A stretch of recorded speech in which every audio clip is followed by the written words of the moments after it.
Shalom and good morning as we continue our second study of what is needed for salvation. Today is chapters 3 to 6 of Genesis. Very short one, reading starting from Genesis chapters 4 verse 3. And in the process of time it came to pass that Cain, speak of the two sons of Adam and Eve, that Cain brought of the first of the ground an offering unto Yahweh, and Abel he also brought of the firstlings of his flock of the fat thereof.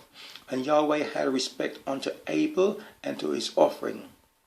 Verse 7, God speaking to Cain, if thou doest well, shall thou not be accepted?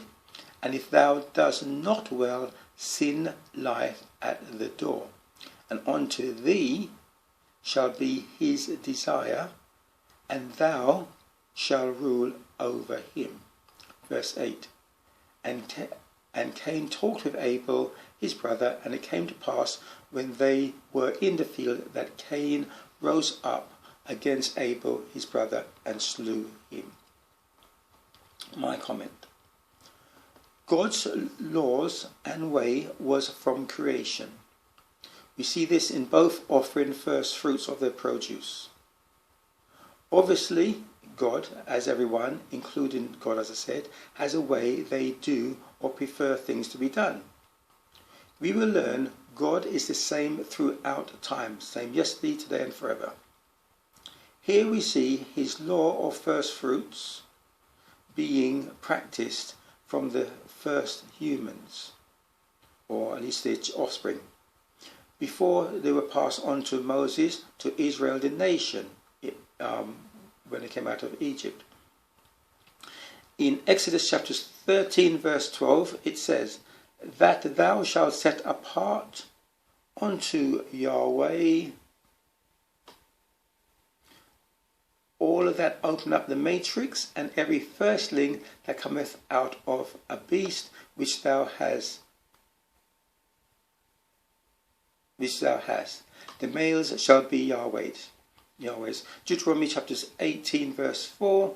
The first fruits also of thy corn, of thine wine, and of thine oil, and the first of the fleece of thy sheep shall thou give unto him. So that's the law of the first fruits. Comment on sin. Sin is doing not well, as the verse says, as stated, and also we see it in James chapters 4 verse 17. Therefore to him that knoweth to do good and doeth it not, to him it is sin. So the devil is the father of sin and sinners, and lies at the door of our hearts waiting for an opportunity to devour us. Our fall is his desire, as was his plan for Peter. Reading from Luke chapter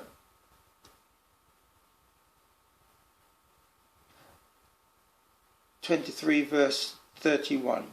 Yeshua speaking and said, and the Lord said, Simon, Simon, behold, Satan hath desired to have you, that he may sift you as wheat. And he does that to all of us. We are to keep him, the devil, out of our hearts by firstly being in control of our emotions as anger, lust and jealousy, as in the case with Cain.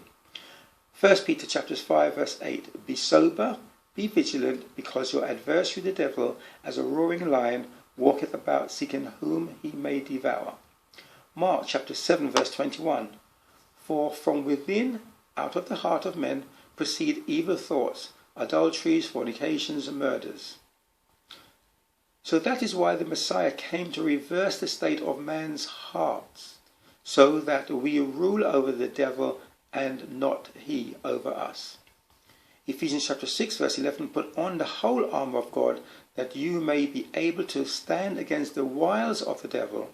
Verse 17, and take the helmet of salvation, the sword of the Spirit, which is the word of God. Had Cain ruled over his jealousy, his jealous heart, he would not have manifested the thought into action of killing his brother. Out of the heart come off the actions. A way that God spelled out in simple terms through Moses later in the law. Exodus chapters 20 verse 17, thou shalt not covet anything of thy neighbours. And it also includes being jealous of what they have. So God spelling out of his way was the schoolmaster to Israel, the nation, who had forgotten the way of their father Abraham due to them living and adopting the Egyptian mindset. The mindset of their father Abraham, Genesis chapters 26 verse 5, because that Abraham obeyed my voice and kept my charge, my commandments, my statutes and my laws. Galatians chapters 3 verse 24, wherefore the law was our schoolmaster to bring us unto Christ, that we might be justified by faith. But after that faith is come, we are no longer under the schoolmaster. And that was why Christ came, to bring us back to when Abraham had it through faith without the spelling out of it by God. Genesis chapters 4 verse 19, and the generations of human beings. And Lamech took unto him 2 wives. The name of one was Ada, and the name of the other Zillah. Genesis chapter 4 verse 26. And Seth, to him also there was born a son, and he called his name Enos. Then began men to call upon the name of Yahweh. So just those 2 points. One, to show that God has never said a man cannot have more than one wife, nor rebuked any for so doing. We shall later see he permitted it in laws. A common reasoning and teaching that the people explain why it happened in the Old Testament is that God reluctantly permitted it, etc. But that is not of the Bible. It's just a tradition of people to try and explain why it happened in the Old Testament, and today people are against it. The same law does not extend to women, so if you have a problem with that, you take it up with God. Moving on to chapter 5 verse 1. This is the book of the generations of Adam, in the day that God created man, in the likeness of God made he him. Verse 2.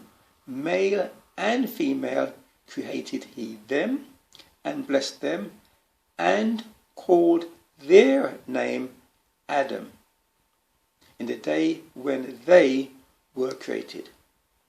I covered this a bit more in chapters 1 to 3 yesterday, so I won't go on to this again. How God, the concept of God creating more than a single human being, called Adam, taking Adam from one place, put him into the garden, and then from there he made a special woman for him, Eve, and then when Adam sinned, he took him out and put him back from whence he came, from whence Adam came, with the rest of the human race. So moving on to chapter 5 verse 22. And Enoch walked with God after he begat Methuselah 300 years, and begat sons and daughters. And all the days of Enoch were 365 years. And Enoch walked with God, and he was not, for God took him. So to show that people were walking with God, following his laws before Israel. Verse 32, and Noah was 500 years old, and Noah begat Seth, Ham, and Japheth. So I'll put that in to show where Noah came from, because in chapter 6 the story will move on to Noah. Reading from chapter 6 verse 5, again you're supposed to read the whole story for yourself. You should know it. I'm just pointing out a few verses for you for your reflection.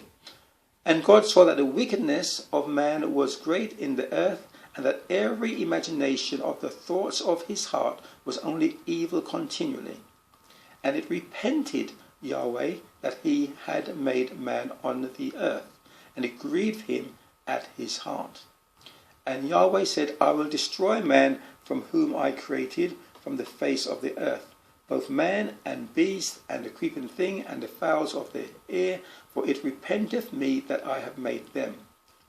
But Noah found grace in the eyes of Yahweh. These are the generations of Noah. Noah was a just man and perfect in his generation, and Noah walked with God. verse 11. The earth also was corrupt before God, and the earth was filled with violence. And God looked upon the earth, and behold, it was corrupt, for all flesh had corrupted his way upon the earth. And God said unto Noah, the end of all flesh is come before me, for the earth is filled with violence through them. And behold, I will destroy them with the earth. Verse 18.